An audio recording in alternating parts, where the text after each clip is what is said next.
7 अगस्त 1906। कोलकाता का पारसी बागान चौक। बंगाल विभाजन के विरोध में बॉयकॉट दिवस मनाने के लिए हजारों लोग जमा थे। इस प्रदर्शन में पहली बार स्वतंत्रता सेनानी सुरेंद्रनाथ बनर्जी ने एक झंडा फहराया। हरे, पीले और लाल रंग की 3 पट्टियों वाला ये भारत का पहला नेशनल फ्लैग माना जाता है, जिस पर 8 कमल के फूल, सूरज और आधे चांद के साथ वंदे मातरम लिखा था।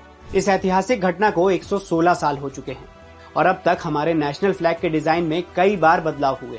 भास्कर एक्सप्लेनर में तिरंगे के बनने से लेकर घर घर पहुंचने तक की पूरी यात्रा।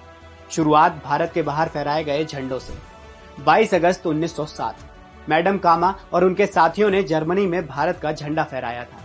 इस 3 रंग वाले झंडे को बर्लिन कमेटी फ्लैग कहा गया, जिस पर 8 सितारे, 1 सूरज और चांद के ऊपर सितारे की तस्वीर और बीच में वंदे मातरम लिखा था। तिरंगे की यात्रा में अगला बदलाव 1916 में आया, जब बाल गंगाधर तिलक के बनाए राजनीतिक संगठन होम रूल ने एक झंडा बनाया। तब भारत अंग्रेजों से डोमिनियन स्टेट की मांग कर रहा था। डोमिनियन स्टेट यानी ऐसा देश जो स्वतंत्र तो हो लेकिन अंग्रेजी साम्राज्य के कानून से चले। इस झंडे में सबसे ऊपर अंग्रेजों का झंडा यूनियन जैक था। 5 लाल और 4 हरे रंग की पट्टियों वाले इस झंडे में 7 तारे भी थे, जो सप्तऋषि को दर्शाते थे। आधा चांद और उसके ऊपर तारा भी झंडे पर बना था। ये तो बात हुई अलग अलग समय में अंग्रेजों के खिलाफ फहराए गए अलग अलग भारतीय झंडों की, लेकिन हम आज जो तिरंगा झंडा देखते हैं उसके बनने की शुरुआत 1921 से शुरू हुई, जब मद्रास प्रेसिडेंसी कॉलेज के प्रोफेसर पिंगली वेंकैया ने महात्मा गांधी को एक झंडे का डिजाइन दिखाया था। इसमें देश के 2 प्रमुख धर्मों, हिंदुओं के लिए लाल और मुसलमानों के लिए हरे रंग की पट्टियां थी। गांधी जी ने इस झंडे में सफेद रंग की पट्टी को जोड़ बाकी धर्मों का प्रतिनिधित्व बताया। गांधी जी को प्रोफेसर पिंगली का विचार पसंद आया। आर्य समाज के लाला हंसराज सोंधी ने पिंगली को सुझाव दिया कि इस झंडे के बीच में चरखा भी होना चाहिए, जिससे स्वदेशी कपड़ा बनाकर आत्मनिर्भर होने का संकेत दें। और फिर तिरंगा कुछ ऐसा दिखा। भारत बदलाव की डगर पर चल रहा था।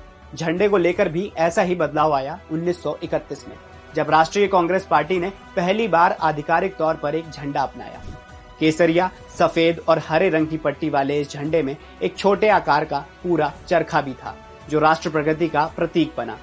कांग्रेस का यह झंडा भारतीयों के लिए राष्ट्रीयता से जुड़ा था। फिर 1947 में डॉक्टर राजेंद्र प्रसाद की अध्यक्षता में एक कमेटी बनाई गई। इस कमेटी को भारत का पहला राष्ट्रीय ध्वज तय करना था। कमेटी ने इंडियन नेशनल कांग्रेस के झंडे में ही कुछ बदलाव कर इसे राष्ट्रीय ध्वज के रूप में अपनाने की बात कही। इस तरह 1931 में बने इस झंडे में चरखे की जगह अशोक चक्र ने ले ली, जिसे 22 जुलाई 1947 को अपना लिया गया। तो ये थी तिरंगे के बनने की पूरी कहानी। और भी ऐसे ही वीडियोस के लिए जुड़े रहिए दैनिक भास्कर ऐप के साथ, क्योंकि सच करीब से दिखता है।